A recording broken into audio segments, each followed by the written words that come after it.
সম্মানিত ভিউয়ার্স, আসসালামু আলাইকুম। কৃষি ৭১-এর পক্ষ থেকে সকলকে জানাই আন্তরিক শুভেচ্ছা ও অভিনন্দন। সকলে আশা করি যার যার অবস্থানে সকলে অনেক ভালো আছেন।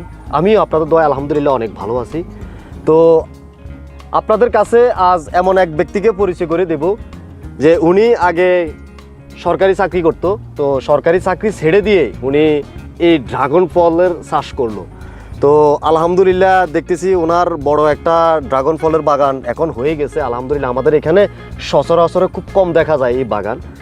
তো আমার বাড়ির পাশে, কিন্তু আমি জানি, তারপরে এর বললাম যে আচ্ছা আমি আসতেছি, তো একটু সাক্ষাৎকার নেওয়ার জন্য বা আমার দর্শকদের একটু পরিচয় করে দেওয়ার জন্য আমি চলে আসলাম। তো চলুন কিছু কথা বলা যাক ওনার সাথে। তো আসসালামু আলাইকুম রহমতুল্লাহ। ওয়ালাইকুম আসসালাম রহমতুল্লাহি ওয়া বারাকাতুহু। আলহামদুলিল্লাহ অনেক ভালো আছি।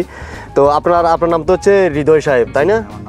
আচ্ছা, আপনার কিছু আমার দর্শকের উদ্দেশ্যে কিছু কথা বলেন যে আপনি এই ড্রাগন ফল চাষ করার এটা আসছে কোথা থেকে? আপনি মানে কি করে এগুলো করলেন, বা কে আপনাকে বুদ্ধি দিছে, বা আপনার কার পরামর্শ আপনি এগুলো করলেন?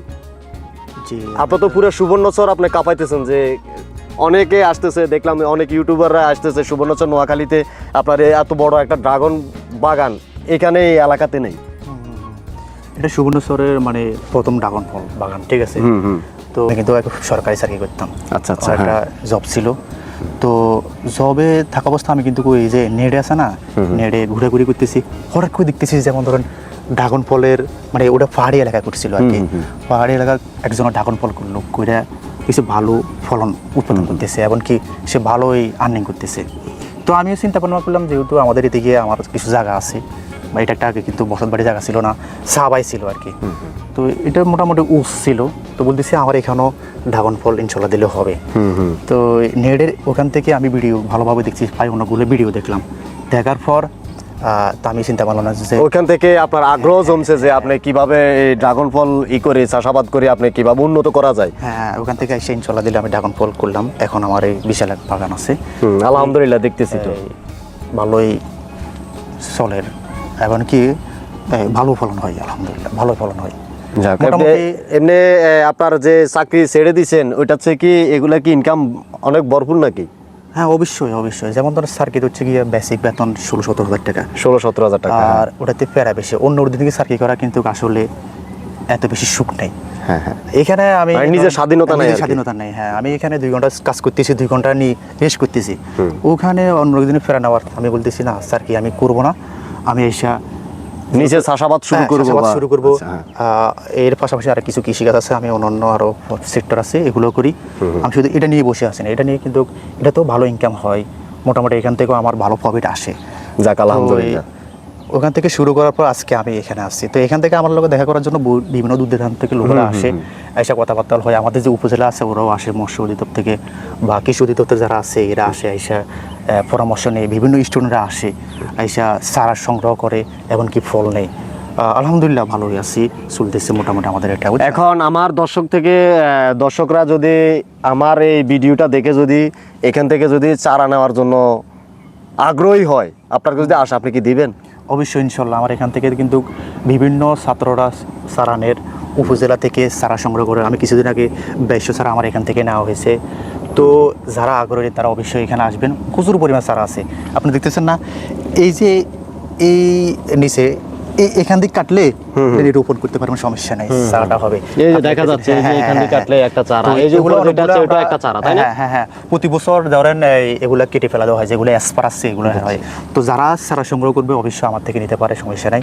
তো সম্মানিত ভিউয়ার্স, আমরা যেটা বুঝতে পারলাম, যাদের কৃষি কাজের জন্য আগ্রহী, যারা ড্রাগন চাষ করার জন্য আগ্রহী, তারা এখান থেকে চারা নিতে পারেন, অনেক কম ধরবে। আপনারা যদি বলেন যে আমি কৃষি ৭১-এর পক্ষ থেকে আসছি, বা কৃষি ৭১-এর ভিডিও দেখে আমি ওই ইউটিউব চ্যানেল থেকে ভিডিও দেখে আমি আসছি, অনেক কম ধরবে। আপনারা এখন দেখেন, এখন তো কিন্তু ফুল আছে, এখনো ফুল আছে দেখতেছি আমরা অনেক। আর এখানে এই যে এক এক কানার মধ্যে, একটু ক্যামেরাম্যান একটু এদিকে আসো, এই যে এক এক কানার মধ্যে আলহামদুলিল্লাহ, এই যে এখানে 2টা আসছে, এক মানে এক ডান্ডার মধ্যে, আমরা ডান্ডা কই আর কি, এটা হলো মানে একটা গাছের এক ঢালের মধ্যে 3টা আসছে ড্রাগন।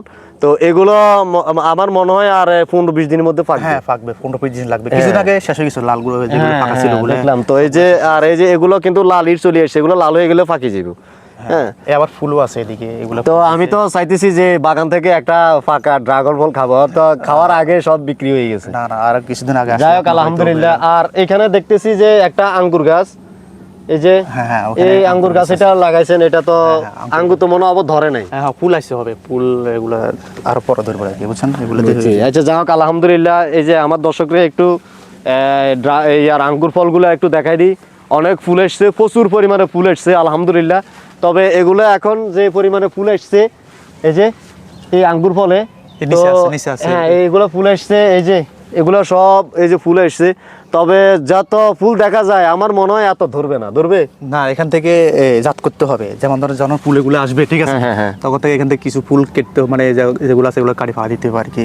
আর বাকি শেষ ছাড়তে হবে। যেমন আঙ্কুর ফল তো থোকনা সিস্টেম আছে, এখনো ফুল ফুটে নাই।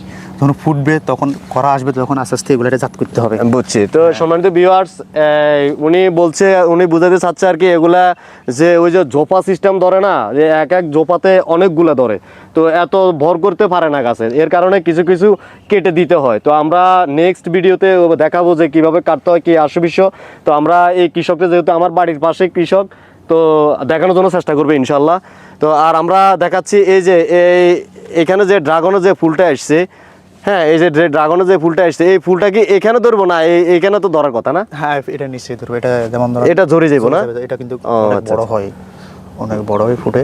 তারপরে এটা যখন ফোঁটো হয়ে গেছে ঠিক আছে, আস্তে আস্তে এখান থেকে যখন ফোঁটো হবে তখন এখান থেকে ফলটা বড় হয়। আর আমি এক জায়গায় দেখলাম সকালবেলা একজনের ভিডিও শুট করলো, একেবারে এইভাবে ছাতার মতন এভাবে অনেক সুন্দর হয়ে থাকে, সূর্যমুখী ফুল যেভাবে সূর্যমুখী ডাইরেক্ট এভাবে ফিরে থাকে, অনেক তো সম্মানিত ভিউয়ার্স, আমরা এই যে যদি এদিক দিয়ে আপনাদেরকে দেখাই, একটু এদিকে এসে দেখলে এই যে এই সব ফুল এসতেছে আলহামদুলিল্লাহ। এই সবগুলো যদি এভাবে যদি ফুটে না, তাহলে কিন্তু দেখতে অনেক অসাধারণ, মানে এটা আপনাদেরকে বলে